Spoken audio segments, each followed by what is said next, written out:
भोपाल से एक अच्छी तस्वीर सामने आई।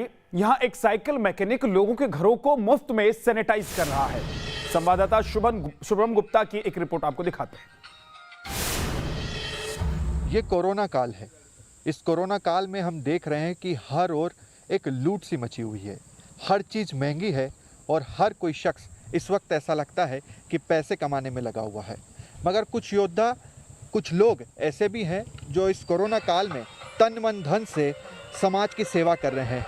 ये शख्स जिसे आप देख रहे हैं, इनका नाम विजय है और ये कोरोना पर विजय प्राप्त करने के लिए अपने घर से बाहर निकले हैं।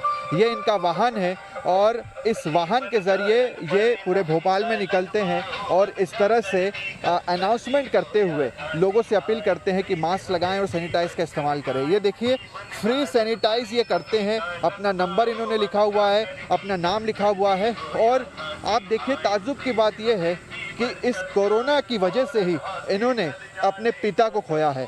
इनके माता पिता और ये खुद तीनों ही कोरोना से संक्रमित हुए थे, मगर उसके बाद उनके पिता को नहीं बचा पाए और इसी तरह से ये रोज़ाना भोपाल शहर में निकलते हैं और इस तरह से इसे सैनिटाइज करते हैं। जहाँ पर भी इन्हें कॉल आते हैं या जो ज़्यादा संक्रमित जगह होती है, इनसे बातचीत करते हैं।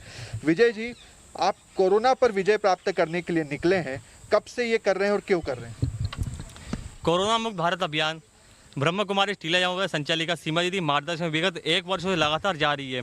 इन एक वर्षों में हमने पूरा भोपाल को निःशुल्क सैनिटाइज किया है तथा जिस प्रकार से कोरोना की दूसरी लहर आई तो हमें पता पड़ा कहीं ना कहीं जागरूकता का अभाव है।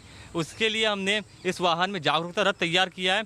इसमें पहले आपके दृश्य में आप देख सकते हैं कि कोरोना से बचाव का तरीका, दूसरे में कोरोना होने के बाद किस तरीके से आप उसको न्यूट्रलाइज बचाव कर सकते हो और तीसरे दृश्य में कोरोना टीकाकरण के बारे में जागरूकता अभियान के लिए बारे में बताया गया है तथा चौथे दृश्य में उसमें बताया गया है कि आपको सैनिटाइजर निःशुल्क करवाना हो तो हमसे संपर्क करें।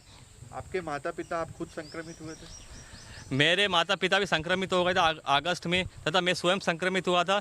मैंने संक्रमण के दौरान चिरायु हॉस्पिटल में भर्ती रहा तथा लोगों में फिजिकल क्वारंटाइन के साथ साथ मानसिक क्वारंटाइन के बारे में बताया गया, क्योंकि लोगों को बहुत ज़्यादा है कोरोना से, तो इसलिए डरने की आवश्यकता नहीं है। आप संयम बरतिए, अपने दिमाग को स्थिर रखिए। अगर आप डरोगे तो शरीर। घर में भी किसी तरह की कोई हानि हुई, जन हानि इस कोरोना की वजह? इस कोरोना में मैंने अपने पिताजी को खो दिया, जो कि मेरे प्रेरणा स्रोत थे और वह डिफेंस में थे और डिफेंस में रहते के दौरान हमारे घर पे भी एक मिलिट्री का माहौल था और पिताजी कहते थे कि लड़के मरने से अच्छा है कि डर के मरने से अच्छा है कि उस चीज़ से लड़के मरो।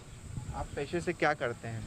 मैं पेशे से साइकिल मैकेनिक हूँ, मैं वाहन मैकेनिक हूँ और इसी से मैं अपना जीवन यापन चलाता हूँ तथा जो मेरी सेविंग होती है तो सेविंग भी मैं इस अभियान में मैं अपना खर्च कर रहा हूँ। विजय जी, कितना खर्चा आता है इस सैनिटाइजर के खर्चे पर और दूसरा जो पेट्रोल का भी खर्चा है? रोजाना इसमें 1000 रुपये का खर्चा होता है। तो आप अपने पास से खर्च करते हैं, कोई मदद आपको इधर उधर से नहीं मिलती? इधर उधर से मदद मिलती है। मेरा एक भाई है, वो मदद कर देते हैं। कुछ परिचित लोग हैं, एक भाई साहब है, उन्होंने अपना वाहन दिया हमें, उनका बहुत बहुत धन्यवाद। रोज़ाना कितने घरों को सैनिटाइज कर देते हैं या कितनी जगह पर? रोज़ाना डेली 70 से 80 कॉल्स आते हैं, उसमें कुछ कोविड कॉल्स भी रहते हैं। तो उस दौरान हम क्या जाके कोविड एरियाओं में जाके कोविड संक्रमित करते हैं तथा जिनको कोविड है उनको काउंसलिंग भी करवाते हैं तथा इस दौरान मैंने ऑनलाइन वेबिनार क्लास भी चालू किया है कि मेडिटेशन के माध्यम से कोरोना पे कैसे विजय प्राप्त की जाए। आगे भी आप ये करते रहेंगे? आगे भी जनसेवा का मुझे मौका मिलता रहेगा, मैं इस प्रकार से जनसेवा करता रहूँगा क्योंकि मेरा जीवन इस चीज़ के लिए समर्पित है तथा मैं ब्रह्म कुमारी ईश्वरीय विश्वविद्यालय पूर्ण रूप से समर्पित हूँ।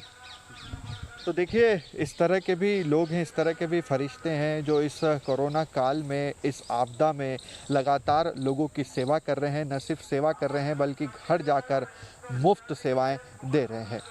वीडियो जर्नलिस्ट हिमांशु के साथ शुभम गुप्ता, न्यूज़ नेशन, भोपाल।